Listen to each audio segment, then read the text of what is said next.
Welcome to థింక్చాంప్. So, ఈరోజు మనం ఈ వీడియోలో గిట్‌హబ్ అకౌంట్‌ని ఎలా క్రియేట్ చేసుకోవాలి చూడబోతున్నాం.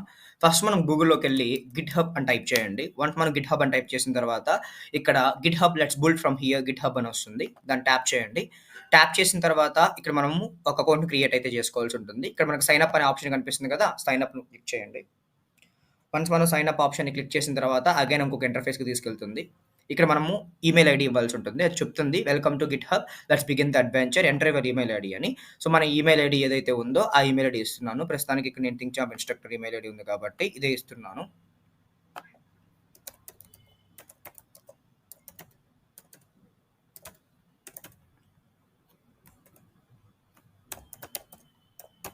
యాహ్! ఆ తర్వాత క్లిక్ కంటిన్యూ. ఆ తర్వాత ఒక పాస్వర్డ్ అడుగుతుంది. మనం పాస్వర్డ్ ఇవ్వాలి.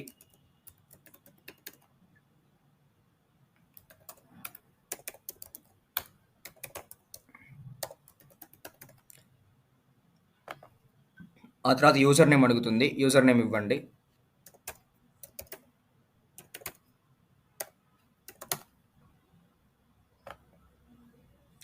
Again click continue. సో, ఇక్కడ వెరిఫికేషన్ అడుగుతుంది. సో, ఇక్కడ వెరిఫై అని క్లిక్ చేయండి. ఆ తర్వాత ఇక్కడ ఆబ్జెక్ట్స్ అడుగుతుంది. సో, కాబట్టి ఇక్కడ హ్యాండ్ యారో మనకు స్ట్రెయిట్‌గా ఉంది కదా! కాబట్టి ఆబ్జెక్ట్‌ని కూడా అలానే పంపించండి. సో, ఆ తర్వాత సబ్మిట్ క్లిక్ చేయండి. సో, వన్స్ మీ అకౌంట్ అనేది వెరిఫై అయిన తర్వాత క్రియేట్ అకౌంట్ అనే సింబల్ వస్తుంది. దానిపైన ట్యాప్ చేయండి. మీ మొబైల్‌లో కూడా క్రియేట్ చేసుకోవచ్చు. డెస్క్‌టాప్ మోడ్‌లో పెట్టి. లేదు అంటే మీ ల్యాప్‌టాప్‌లో అయినా క్రియేట్ చేసుకోవచ్చు. వన్స్ ఇలా చేసిన తర్వాత ఇక్కడ థింక్చాంప్ ఇన్‌స్ట్రక్టర్‌కి ఒక కోడ్ అనేది వస్తుందన్నమాట. సో, మీరేం చేస్తారంటే మీ మెయిల్ ఐడీలోకి వెళ్ళండి. మీ జీమెయిల్ మెయిల్‌లోకి వెళ్తే అక్కడ గిట్‌హబ్ నుంచి మనకు ఒక వెరిఫికేషన్ కోడ్ అయితే రావడం జరుగుతుంది. చూసారా ఇక్కడ ఎవరు గిట్‌హబ్ లాంచ్ కోడ్ అని చెప్పి ఒక కోడ్ వచ్చింది కదా! సో, ఈ కోడ్‌ని కాపీ చేసి మీరిక్కడ పేస్ట్ చేయండి. సో, ఆటోమేటిక్‌గా అదే అకౌంట్ క్రియేట్ అయిపోతుంది. ఆ తర్వాత కొన్ని జనరల్ క్వెషన్స్ అడుగుతుంది. How many team members we have అని. సో, కాబట్టి జస్ట్ 2-5 అని టైప్ చేయండి. ఆ తర్వాత అలాగే స్టూడెంట్ ఆర్ టీచర్ అయితే మీరు ఏది కావాలో క్లిక్ చేయండి. నన్ అయితే నన్ను, స్టూడెంట్ అయితే మీరు స్టూడెంట్, టీచర్ అయితే టీచరు. సో, నేను ఇక్కడ టీచర్ క్లిక్ చేసి కంటిన్యూ క్లిక్ చేస్తున్నాను. సో, ఆ తర్వాత ఇది దేనికి వాడుతున్నారు? ఈ ఫీచర్స్ మీరు దేనిపైన ఇంట్రెస్ట్‌గా చేయాలనుకుంటున్నారు అంటే జస్ట్ ఇక్కడ ఏవైతే చెక్ బాక్సెస్ ఉన్నాయో అవన్నీ టిక్ చేసేసేయండి.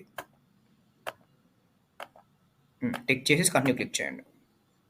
సో, అంతే. ఆటోమేటిక్‌గా మనకు అకౌంట్ అయితే క్రియేట్ అయిపోతుంది. ఇక్కడ మన 2 ఆప్షన్స్ ఉంటాయి. Apply for your GitHub teacher benefits అని and same as continue for free అని. సింపుల్‌గా కంటిన్యూ ఫర్ ఫ్రీ అని క్లిక్ చేయండి. ఆటోమేటిక్‌గా మనకి ఫ్రీ అకౌంట్ అనేది క్రియేట్ అయిపోయి మనకి డాష్‌బోర్డ్ అనేది ఇలా ఓపెన్ అవుతుందన్నమాట. ఓకేనా? సో, ఇలా మనము గిట్‌హబ్‌లో ఒక అకౌంట్‌ని అయితే క్రియేట్ చేసుకోవడం చూసాం.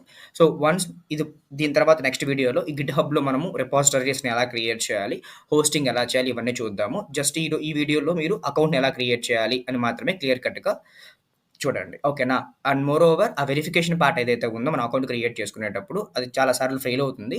సో, కాబట్టి చాలా అక్యురేట్‌గా చేయండి. వన్స్ అది గాని number of times attempts fail గానైతే again it will take to reverify 30-40 minutes పడుతుంది కొన్ని సార్లు. సో, కాబట్టి మీరు ఆ వెరిఫికేషన్ మాత్రం చాలా జాగ్రత్తగా చేయండి. That's all about today. So, thank you.